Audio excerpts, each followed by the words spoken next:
Nous saluons l'entrée du président.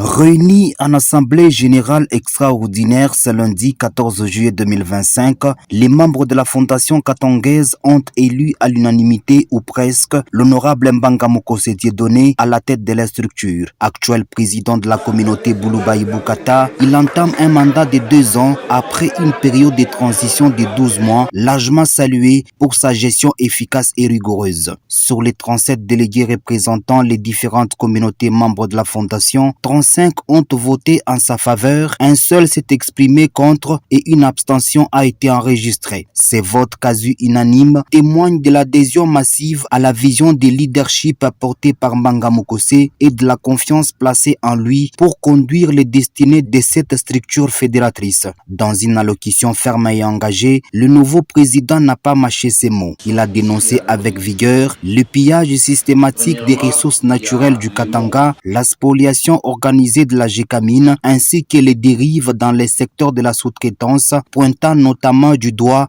la gestion opaque sous l'égide de la RSP. Je ne peux passer sous silence, car pendant que nous cherchons à préserver notre cohésion interne, le pillage continu des ressources naturelles du Katanga, sans retombées visibles pour nos populations, alimente un sentiment croissant de dépossession et d'injustice historique. La spoliation programmée du patrimoine de la Gécamine, institution emblématique de notre mémoire collective, se poursuit dans l'indifférence générale.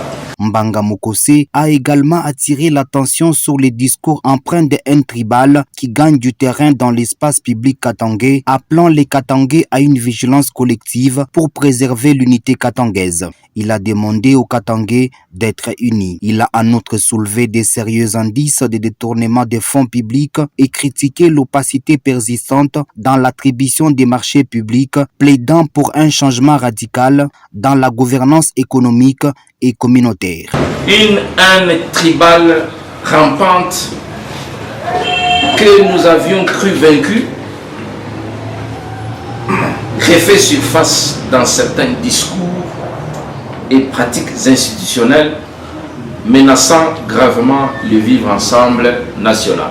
Enfin, les indices de détournement de fonds et l'opacité croissante dans la gestion de la sous-traitance encadrée par l'ARSP ainsi que dans l'attribution des marchés constituent une source supplémentaire de frustration pour les opérateurs économiques katangais et témoignent d'un déséquilibre systémique dans l'accès aux opportunités nationales.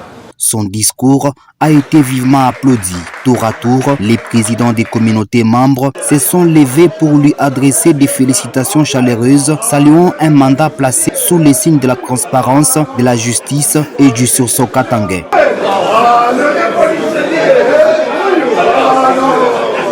Ces nouveaux chapitres qui s'ouvrent pour la Fondation katongaise s'annoncent déterminants pour l'avenir de la région dans un contexte de plus en plus tendu entre les aspirations locales au développement et les pratiques centralisatrices souvent décriées.